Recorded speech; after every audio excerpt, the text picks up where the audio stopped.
Oh, you're there. Hi. Thank you so much for taking the time. As an introduction, I would love for you to share a little bit about yourself. Just maybe tell a little bit about your journey and how it all came to be and what you're all about now. Oh, that's It's a long one, so we'll see if we can make it short. Well, I was born in Palestine in 1954. Born in the shepherd fields of Bethlehem, and then brought up in Bethlehem till I was the age of 9. When I was a toddler in Bethlehem, we used to play, go around, discover the caves. There wasn't anywhere near as many houses and things there. And between, the boys, we'd go there and discover the brooks, the caves, and get up to mischief, and then, get back, and we were put in the bath and washed by their mothers. And anyway, when I was 9 years of age, we migrated to Australia. Here, I didn't speak any English, but it was quite nice. I went to a Catholic school, same in Bethlehem. I went to a Catholic school there where Jesus was born, and certainly went to the Nativity Church there, and that was part of our schooling. And here, difficulties in my young days in trying to understand children. Yeah, right. And also probably without growing up speaking English, it was probably a big challenge as well, the language barrier. The language barrier and the way people live differently and so on. So you had to kind of adjust. Yeah. And that was good, the Catholic school was fairly protective while I was there. But when I went to the high school, the technical school, I was basically out on an arena, and they didn't like the Arab then. So it was a difficult time being in that high school. Yeah. And I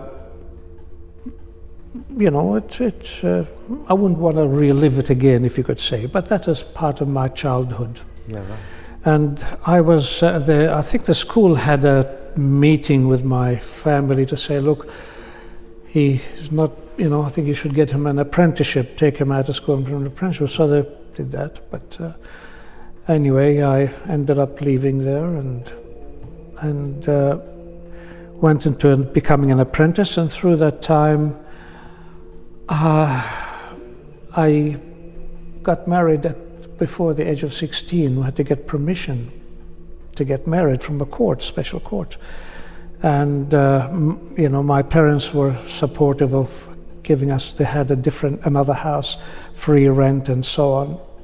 And anyway, from that marriage I had one son named Christopher and one daughter who passed away at the age of 3 months or so.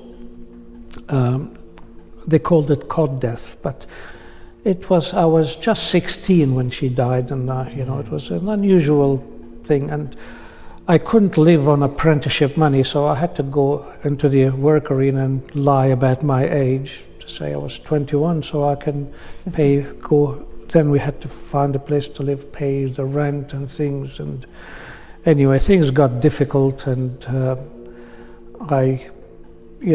we broke up, and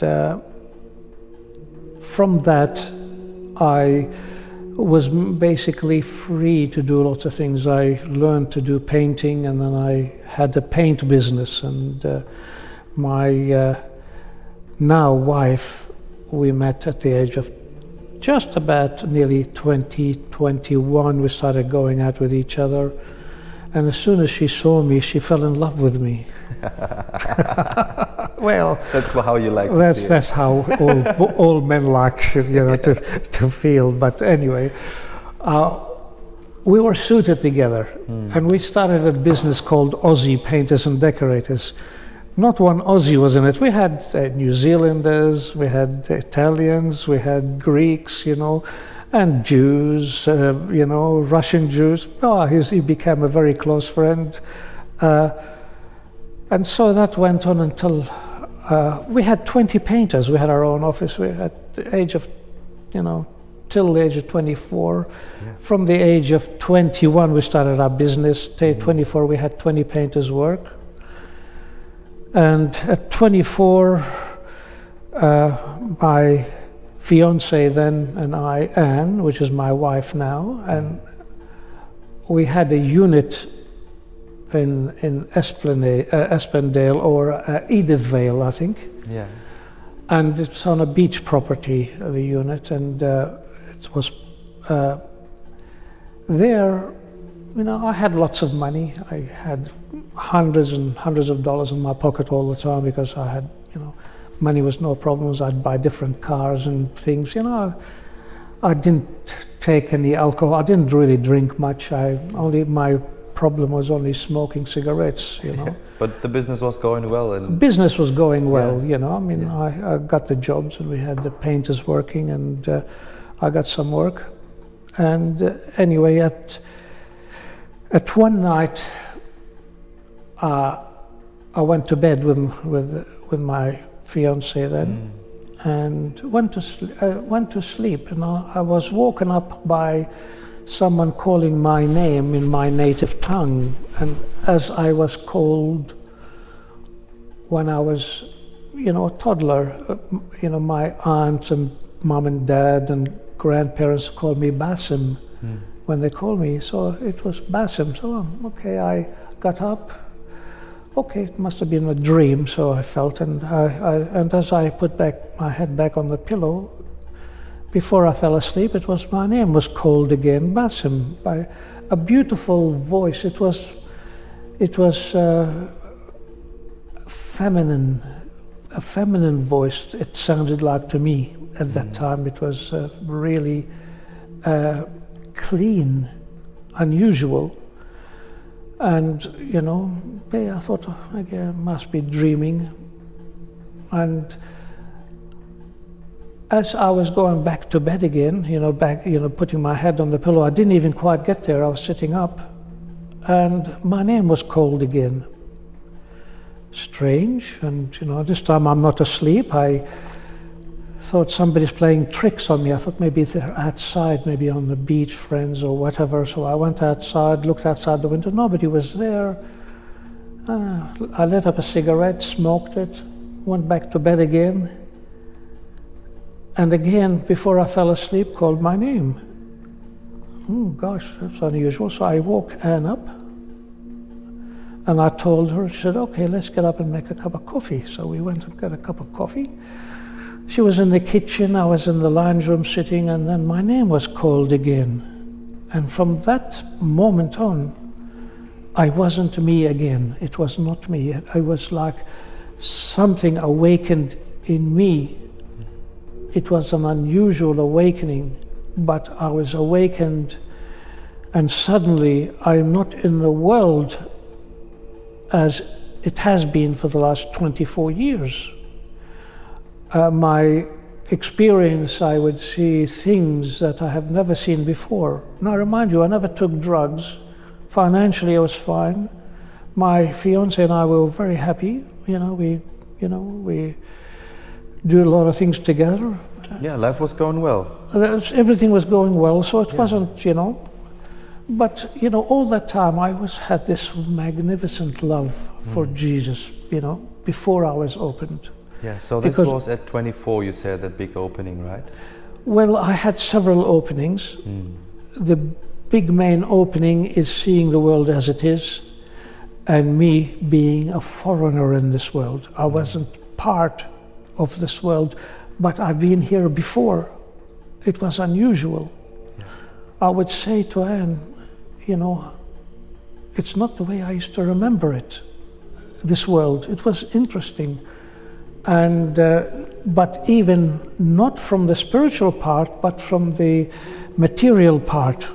You know, when I was possibly here before, it's like I had another life. You know, it was fully different.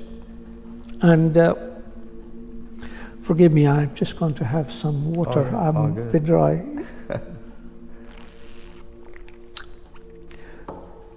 So it was quite an opening. The first thing that opened up for me is an unpleasant smell. It wasn't a smell from anything material. It was, and that was coming, radiating through me. And suddenly I was in a prayer of purification. Please, Holy God, clean me and purify me. I went into that automatically. From that day on, I didn't sleep for 3 months, full sleep. I couldn't sleep, although how much I wanted to sleep. As I tried to doze, inside of me will push me to wake me again. That was for over 3 months. So I became more and more vigilant. And certainly I was in a land, in a place or a state that nobody is aware of. I was, not only that I was sober, but from a voice within, be patient, witness and learn. Be patient, witness and learn. That was with me all the time. And there was a lot of harshness that I experienced in that opening. My love for goodness made me softer. So that became a left and right, you know, it's like I'd go, you know, I'd feel the negative force and then I go to holy. That was like a weightlifting exercise. Yeah.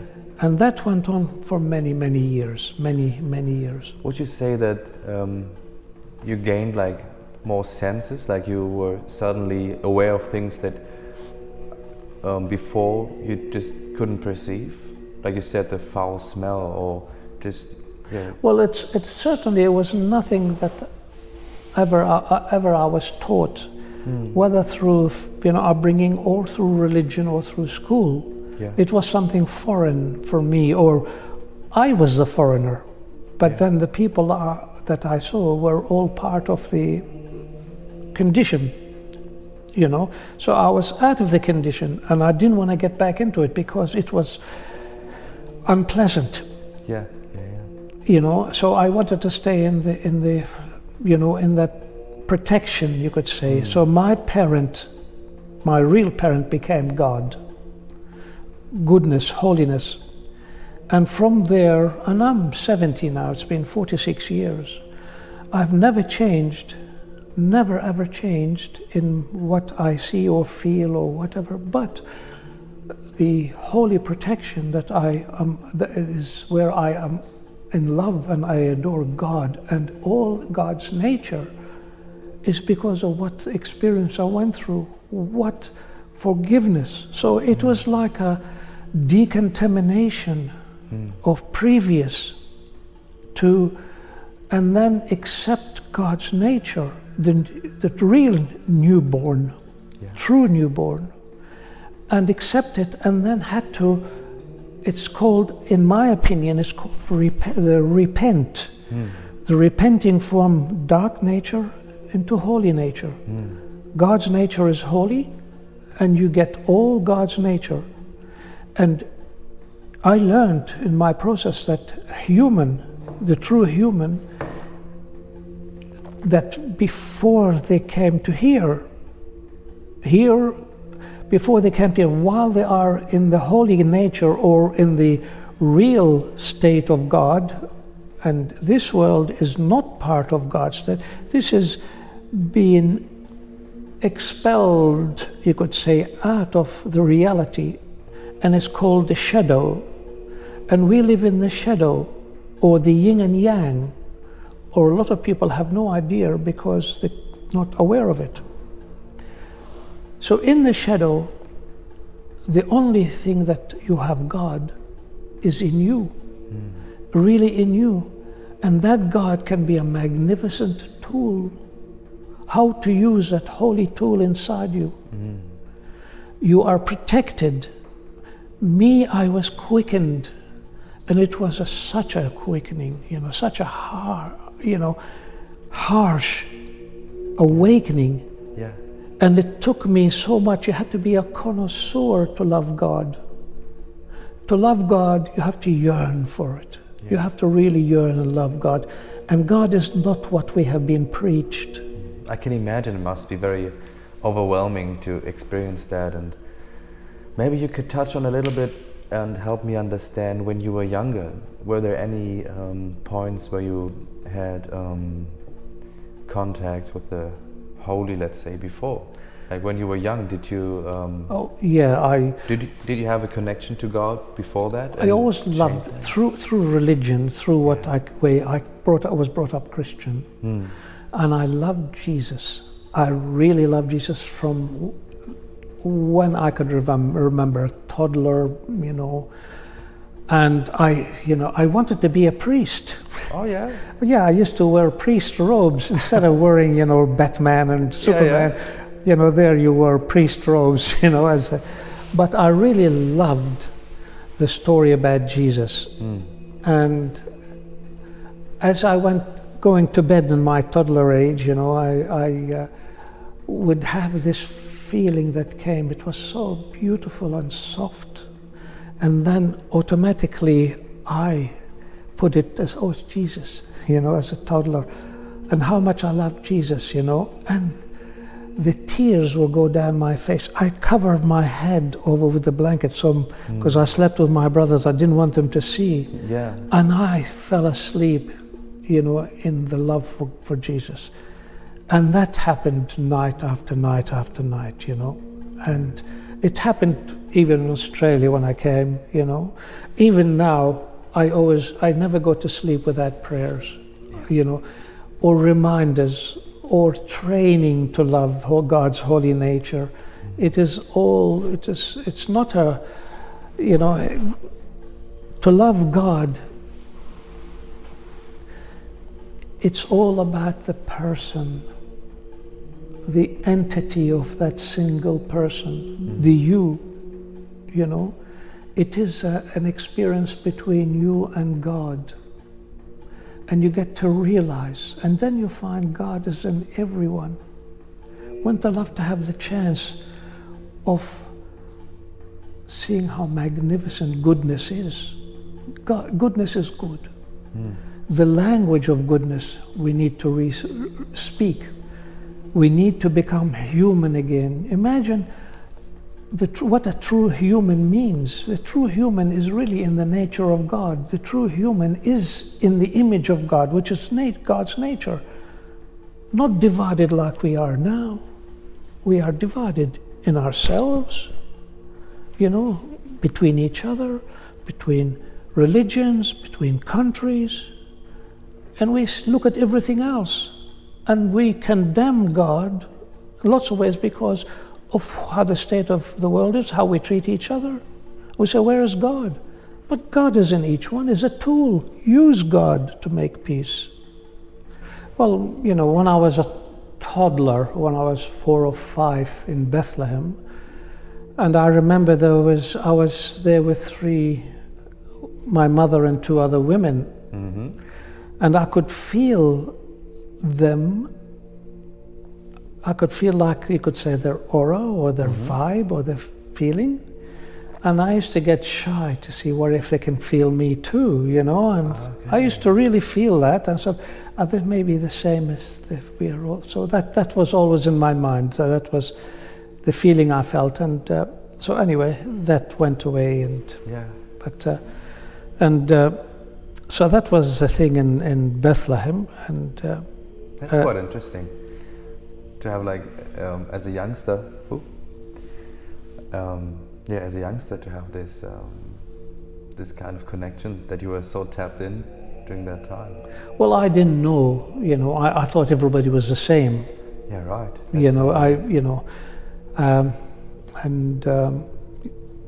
I used to do a lot of cheeky things when I was young, I think my parents took me to a show when I was probably about 5, 6 again. Everything is about 5 or 6. And I saw this person do fire out of his mouth. And I tried to do it when Mom was watching, and I said, "Look, Mom," in Arabic, "Yamma."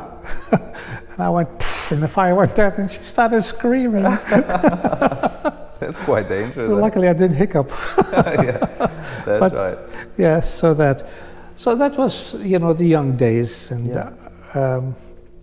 but, as I came to Australia in my high school days was I experienced quite a unusual opening, you could say. I went to a boys' school, and at that time there was about 700-800 children playing, and lunchtime I was playing Aussie rules or football, Australian football, and people were playing tennis, cricket and things, and it was very noisy. You could remember, as people shouting, throw the ball here or catch a ball or kick it here or whatever. And so I started seeing a cloud, and it looked like I was the center, but it was fairly far away, and it's a white cloud surrounding me all over, and it started getting closer and bigger. But as it got closer, it was someone was they were turning the sounds down on the noise of the school, of the boys. So as it got closer and closer, the noise was going down lower and lower until I was purely in pure white. I couldn't even see the ground. I could only see my feet, my body, and so on. And in a way, I called for someone, but there was nobody there that I could see. Nobody was helping. And, it was an unusual, because I've never felt this before. And not long after that, the white turned into pure red orange, really bright, like I was in the middle of the sun looking out, but only thing I could see is that color. And I got frightened. I was 13 years of age at that time, and I started shouting, "Help, help, help!" Nobody could hear me. Yeah, and you still couldn't hear anything as well, right? Complete silence. Complete silence. I couldn't see anything except that. And that lasted for a while. Then the sun just kind of evaporated, went away, and then there was pure white again. And it's still silent. And as the white started going back to the way it came, somebody was turning the sound back up to being normal.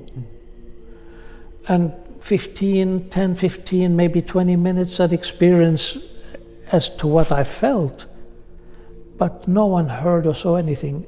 And so I just let it go. Yeah, wow. So that was an unusual one, yes. Yeah, I can imagine it must be very hard to try to understand that when you're 13 years old. That could be my main opening. That could be where I was opened into the pure light, but my consciousness wasn't open. It was still, the physical and the worldly, I could say, until 24. Yeah, right. So it built up with a couple of events, and then when you were 24, you really had no choice. The way I understood it right now is that you really had no choice but to follow the path of goodness. Well, one time when we were going to Western Australia, in the middle of Nullarbor, it was pretty hot, and we were, out there, and it was so hot, and there was Anne and, my brother-in-law there with us driving to Western Australia. And I said, okay, let's do a rain dance. And I'm going like an Indian, a fool, and that was before I was 24, and going, la, la, la, la, going around the thing, and it poured on us. Not one cloud, not one single cloud. And it fell so heavy, and we all looked at each other, got scared, got in the car and took off. So that could be a freaky weather time, you know. Oh yeah, I mean there might be some phenomena that could cause something like that. But that's, you know, but it wasn't raining frogs or fish. It was Yeah. raining water. it was water. But I can imagine it's still a bit scary. Well, yeah, we funny went up to it. It only rained on the car, Yeah, on right. us, just nowhere else except us on the car. That's interesting. Yeah. So, yeah, I think that was a great way to get a brief, of course, a shortcut idea of your journey. So for the past 46 years, it has been now. You've been on your way to training to love God more every day. It's been my moment, not daily, not hourly, not minute, but I have to be aware of God because I'm protected there.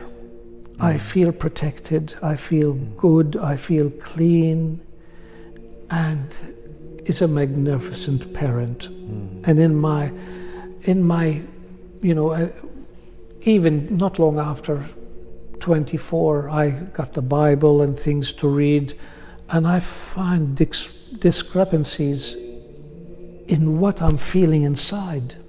Yeah. It didn't agree with me, and I didn't feel it was right. So I just gave all literature away, every bit of literature I gave it away, and I said, Lord, you're my teacher.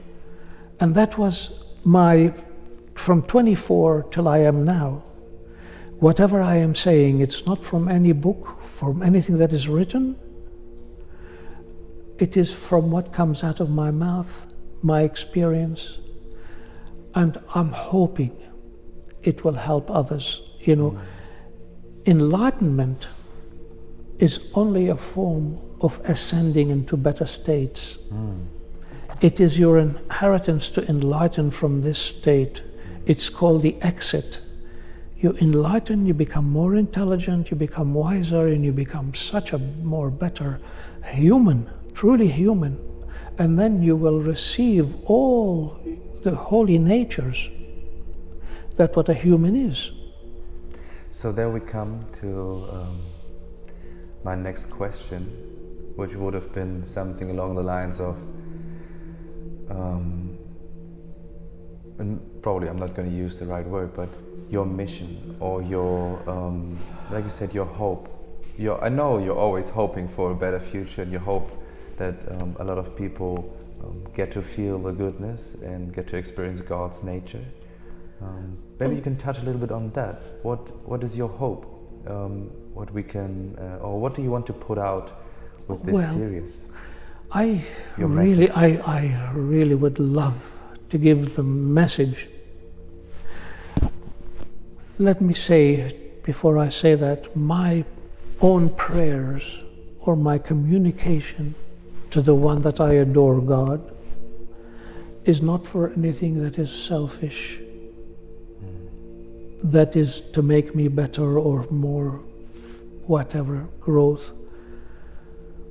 It is to love God more sincere and more sincere every moment, because, you know, this, how I see it, the inner, the soul loves God, and it wants to become purified and clean and use God's nature. The body has got its own nature. It is spoken for by the world. It will disperse when it's finished with. It'll go back to where it came from, into the elements of matter. The love and people to remember and to give themselves a chance of loving God from within, not through someone else, but find that connection, that personal connection in their deepest, purest part of themselves. Keep asking, keep saying good things, and keep improving on that, and feel the rewards of that language. The language of holy, it has so much reward. It has, your main reward is life, full life. In how I see it, eternal life. Not life only for the matter of the body, that it cannot function anymore, it has to go back. It is eternal life. You know? And it is not the soul or that part of us as it's living in poverty in this world, as Jesus says. You train yourself, you give yourself new habits of goodness. It is for a connoisseur, good habits. And the rewards from good habits, and never stop there, never feel comfortable and stop there, because in this world we live in dust, permanent dust that irritates us, a bit like the fly. It goes somewhere, well, you know, where it goes, and it gets dirty and it spends most of its time cleaning itself, you know, because it's irritated. Same with the human, you know, the body gets, you know, in its habits, it gets quite dusty and irritable, but then the soul is attached to the body. So then the soul, if it's awakened, it starts to help clear itself. So it's like a double vision you have. Yeah. You know? That's a good image. I think that's a great way to maybe end this introduction, and maybe in the next part we can touch on how people can get started with some good habits, and how people can get started on their own journey to find their, like you said, personal connection without somebody in between, their private personal connection to God, and how they can get of course. If I may just add one thing at the end, if that's okay. I don't have anything. This is now my start of helping, being a servant in goodness. This is my start. And I don't need any other reward except loving God. I really don't. My reward is loving God. And that is, if that is selfish, then I am selfish that way. Because I feel I love that holiness. I adore that vibe. I adore that world. You know, here you want to see God, you've got to use your tool, and you will see God working through each other. Become good caretakers of anything, the world, anything, nature, people. You become good humans. And there's no hierarchy in love. It's just good. Yeah. Thank you. Thank you so much.